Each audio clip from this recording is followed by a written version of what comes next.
아침에도 잘 오셨고요. 환영하고 축복합니다. 하나님은 너를 지키시는 자라는 고백이 또 우리의 이 아침의 첫 고백으로 하나님께 노래되어지는 것은 분명 우리의 신앙 고백이라 믿습니다. 하나님의 전신갑주를 취하라, 두 번째 말씀입니다. 우리가 그리스도를 믿는 믿음으로 그리스도께 속하는 순간부터 우리의 삶은 평시가 아닌 전시로 바뀌어집니다. 휴전 상태도 아니라 전시 상황입니다. 그 영적 전쟁에서 우리의 대적은 혈과 육이 아니라 하늘의 공중의 권세 잡은 자요, 그것도 간괴를 꾀하는 자들의 대적입니다. 세력도 큰 데다 전략도 밝은 대적이 바로 우리가 싸우는 대적입니다.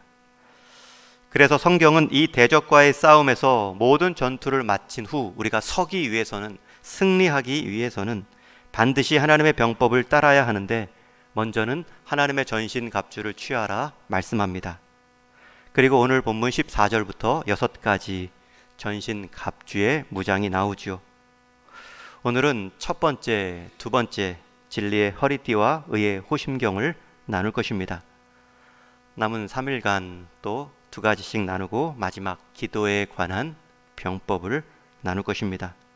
14절에 보면 그런즉 서서 진리로 너희의 허리띠를 띠고, 여기 서다라는 표현이 나오죠. 앞에 바로 13절의 말씀에서도 너희가 끝까지 전투를 마친 후에 서기 위하여 하나님의 전신갑주를 취한다 표현되었는데요. 이 서다라는 말은 전쟁이 끝나고도 서 있는 사람은 승리했다라는 뜻이죠.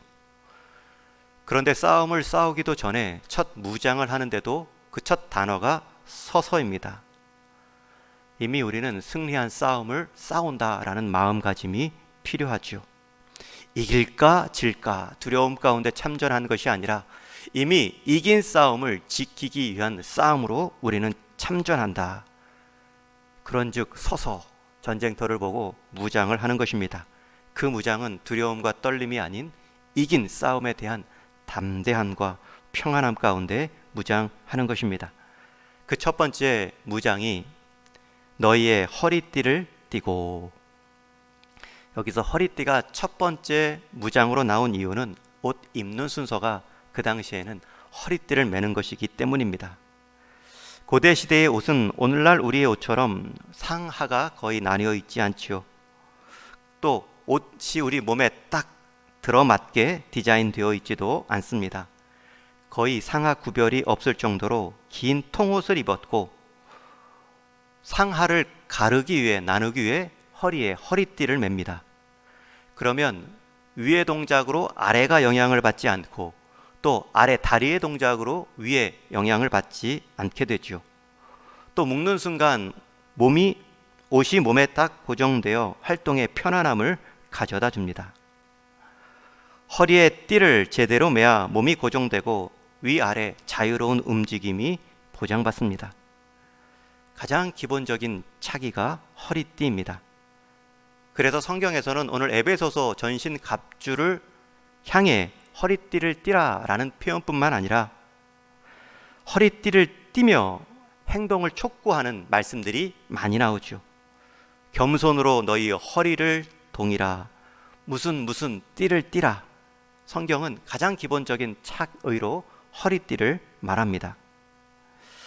허리띠를 띠는 것, 무장의 시작일 뿐만 아니라 모든 무장의 중심입니다.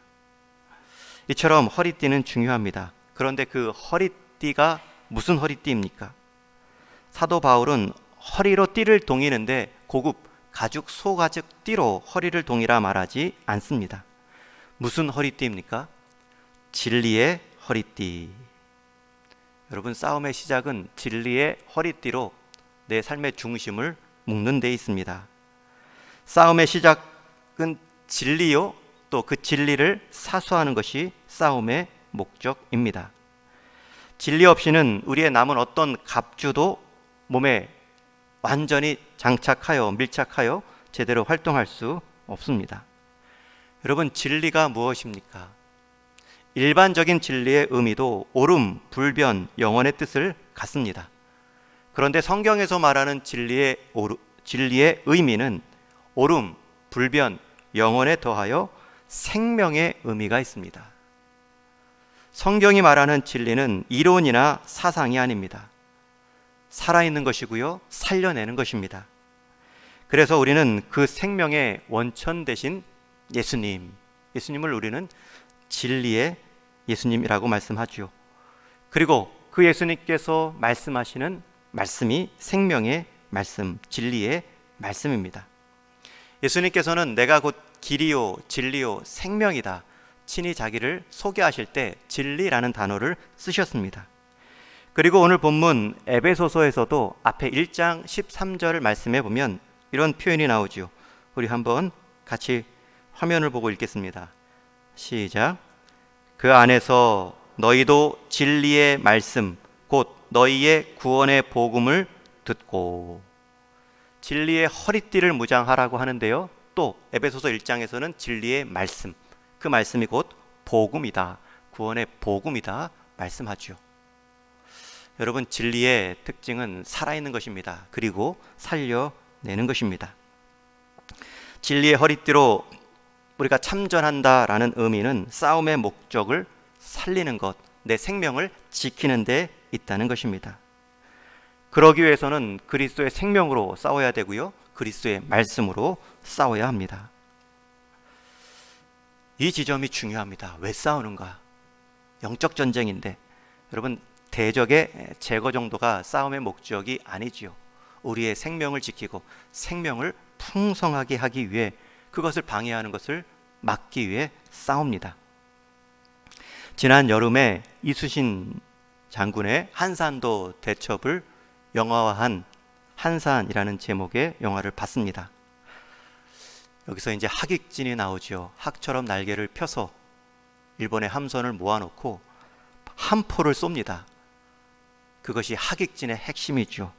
하나의 바다의 성을 이루고 성에서 포를 쏘므로 빗나가도 그 옆에 있는 함선이 맞도록 한 곳에 모아두고 펴서 하객진처럼 공격합니다. 장면은 그 장면이 가장 인상적이었고요, 또 대사는 이 대사가 가장 기억에 남습니다. 이 전쟁의 의미가 무엇이라고 생각합니까? 부하가 이순신 장군에게 묻습니다. 이때 이순신 장군의 대답은, 이 전쟁은 나라와 나라의 전쟁이 아니라 의와 불의의 전쟁이다. 이순신 장군의 싸움에 임하는 태도죠. 이 전쟁은 외적으로 보이는 총, 칼, 전투, 나라와 나라의 무력 싸움 이전에 의와 불의의 명분 싸움이라는 것입니다. 대륙 진출을 꾀하기 위해 불의한 싸움, 불의한 침략을 한 일본과 그 불의한 침략을 맞서는, 국토가 침탈당하는 것을 지켜내는 정의의 싸움이다. 여러분, 이 명분이 분명하면 이미 싸움은 끝났습니다. 정의를 위해 싸우다 지는 것은 지는 것이 아니죠. 그러나 불의를 위해 싸우다 이기는 것 역시 이기는 것이 될 수 없습니다. 영적 전쟁은 진리와 비진리의 싸움입니다. 분명한 명분 싸움입니다. 시작과 끝이 분명하고 한결같은 방향의 싸움입니다. 그러면 지는 것도 지는 것이 아닙니다. 여러분, 작은 전쟁이라 할 수 있는 말다툼, 우리 성도에게 있어서는 이 말싸움도 진리 싸움으로 행해야 됩니다. 명분이 있는가? 이 싸움, 이 대화로 생명을 지켜내는가? 생명을 살리는 것인가? 여러분, 생명은 관심 없고 내 논리로 이긴다고 하면 그것은 이겨도 이긴 것이 아니죠. 그러나 생명을 지켜낼 수 있고 생명을 살려내는, 쌓아가는 대화를 위해서 내가 말싸움 가운데 지는 것은, 침묵하는 것은 지는 것도 아닙니다. 반드시 말이 많다고 말싸움에서 이기는 것도 아닙니다. 우리 영적 싸움은 진리 싸움입니다. 명분 싸움입니다. 생명 싸움이고요, 살리는 싸움이 되어야 합니다. 그렇기 때문에 우리는 진리를 가까이 하셔야 됩니다. 생명을 가까이 하셔야 됩니다. 생명의 원천이신 주님과의 사귐, 대화, 기도가 풍성해야 되고요. 생명의 말씀을 날마다 읽으며 묵상하고 암송하며 필사까지 하셔야 됩니다. 생명의 주인 되신 예수님 역시 사단과 싸울 때 생명의 말씀으로 싸웠지요. 광야에서 여러 사단의 유혹 속에 너가 하나님의 아들이여든 증명해 보아라. 그때 예수님의 병법은 기록되었으되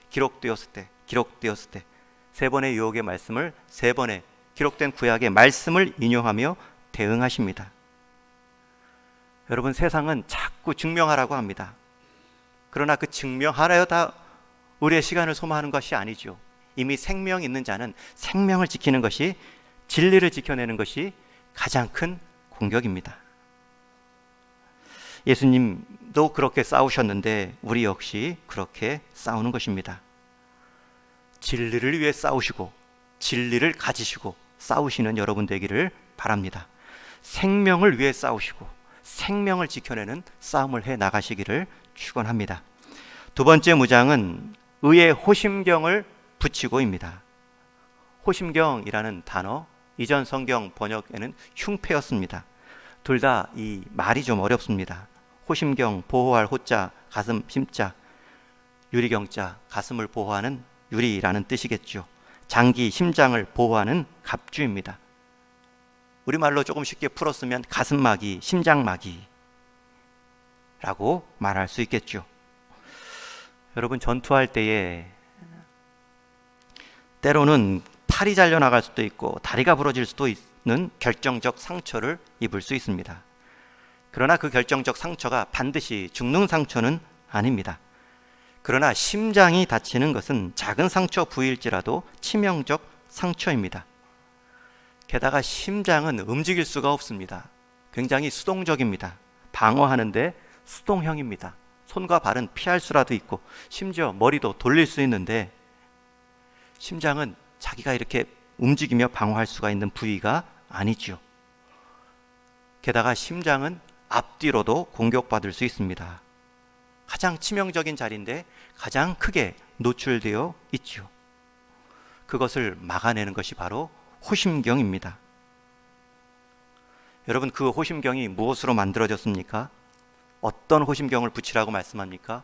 금속 호심경, 강철 호심경이 아니라 금속과 강철보다 더 단단하게 우리의 영적 심장을 보호해주는 의의 호심경을 붙이라 말씀합니다. 여러분, 의가 무엇입니까? 성경에서 말하는 가장 일차원적이고 가장 많은 뜻을 가진 의의 의미는 하나님과의 바른 관계입니다. 하나님과의 바른 관계라는 의미는 관계의 대상을 하나님으로 삼을 뿐만 아니라 하나님께서 이루어 놓은 관계라는 뜻입니다.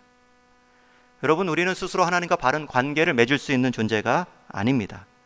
그런 우리를 향해 하나님은 바른 관계를 맺게 해주시고자 그리스도를 통해 그리스도와의 바른 관계를 우리의 바른 관계로 여겨 주셨습니다. 무엇으로요? 그것을 이루기 위해 오신 예수님을 믿음으로. 고린도 후서 5장 21절 말씀은 이것을 설명합니다. 우리 한번 같이 읽겠습니다. 시작.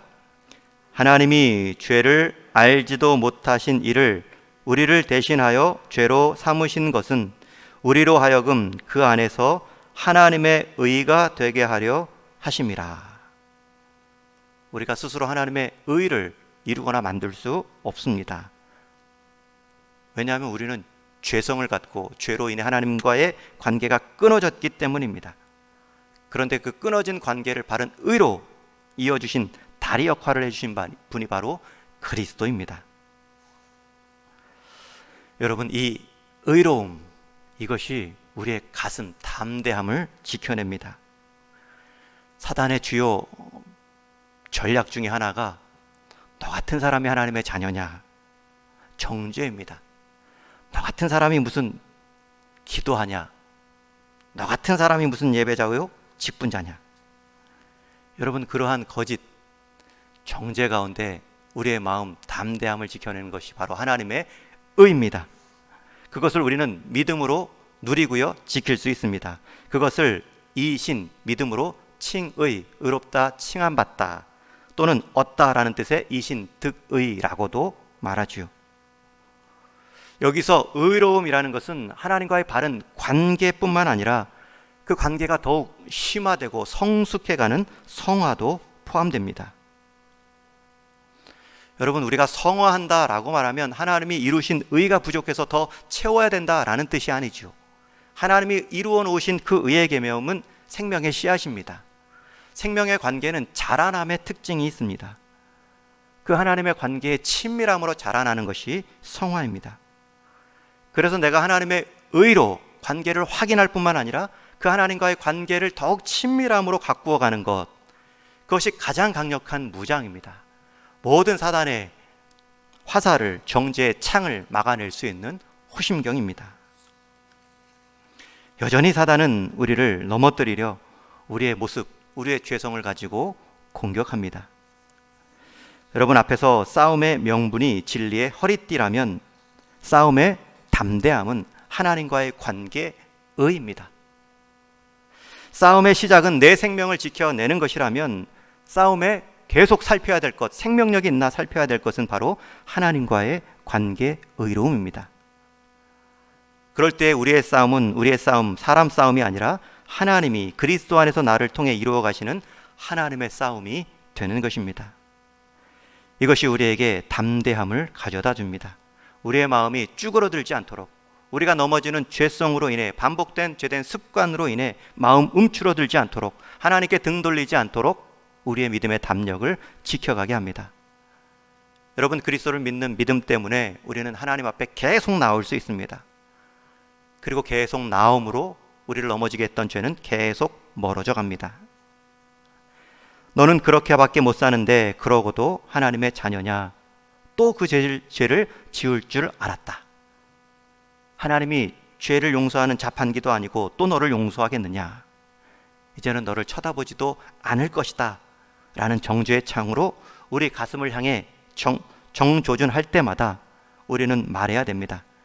하나님은 나의 행위, 자격으로 의로움을 맺지 않으셨고, 그렇게 도저히 가능성 없는 나 때문에 그리스도를 이 땅에 보내주셔서 의를 이루는 다리를 만들어 주셨고, 그 다리를 건너오는 모든 자들에게 하나님의 관계에 보호, 하나님의 관계에 의로움을 주셨다 확신할 수 있습니다. 여러분, 이 아침에 이 두 가지만 무장하셔도 여러분의 삶은 전쟁에서 쉽게 후퇴하거나 물러서는 싸움이 되지 않을 것입니다. 진리의 허리띠로 여러분 싸움의 시작, 생명을 살린다, 생명을 지켜낸다, 싸움의 목적을 기억하시고요. 의의 호심경으로 가장 먼저 보호받고 가장 먼저 또 담대함을 지켜내야 될 방법으로 하나님과의 관계를 이어가십시오. 이어지는 또 남은 4가지의 전신갑주는 이틀 동안 볼 것입니다. 그러나 오늘은 서론격으로 이 6가지를 우리가 좀 쉽게 암기하는 방법을 말씀드리겠습니다. 제가 인터넷에서 사진 하나를 찾아냈습니다. 로마 군인의 모습 6가지 무장이 나와 있는데 창과 방패만 보이지 않는 사진입니다. 여러분, 이 사진 잘 보시면 오늘 2가지는 나옵니다. 진리의 허리띠가 중앙에 있고요.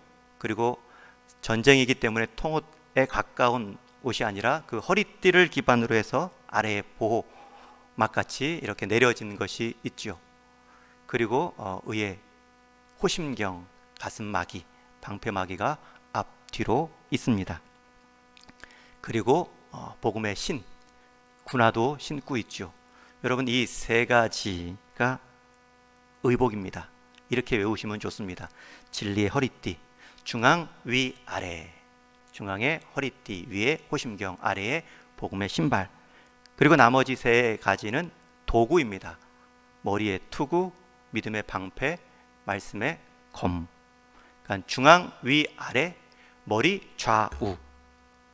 중앙에 허리띠, 위에는 호심경, 아래에는 신발. 머리는 투구, 왼쪽은 방패, 오른쪽은 검. 크게 두 부분, 의복과 도구로 나눌 수 있죠. 의복 3가지는 허리띠, 호심경, 신발. 도구는 투구, 방패, 검. 그 중에 오늘은 2가지, 진리의 허리띠와 의의 호심경을 나누었습니다. 여러분, 이 두 가지로 여러분 무장하면 충분히 여러분의 싸움의 전선에서는 물러서지 않을 수 있습니다. 그리고 왜 사는지 모르는 사람들, 그리고 어떻게 담대함을 이어갈 수 있는지, 위축된 마음을, 죄된 생각들을 멀리할 수 있는지, 우리가 싸우는 모습을 통해 그것을 경험하지 못한 사람들은 그것을 배울 수 있습니다. 여러분이 품고 기도하는 함께 한 생명의 첫 시작도 여러분의 싸움 전선에서 여러분의 자리를 진리의 허릿도로 의의 호심경으로 지켜내는 일입니다. 그러할 때에 그것을 빗삼아 찾아오는 생명들이 있습니다. 그들을 품고 기도함으로 이 영적인 싸움 가운데 또 하나님께 속한 한 사람으로 세워갈 수 있습니다. 그러한 마음가짐으로 우리의 영적 전선에서 우리의 무장이 아닌 우리를 무장케 하시는 하나님의 병법 따라 승리하시는 저와 여러분 되기를 주님의 이름으로 축원합니다.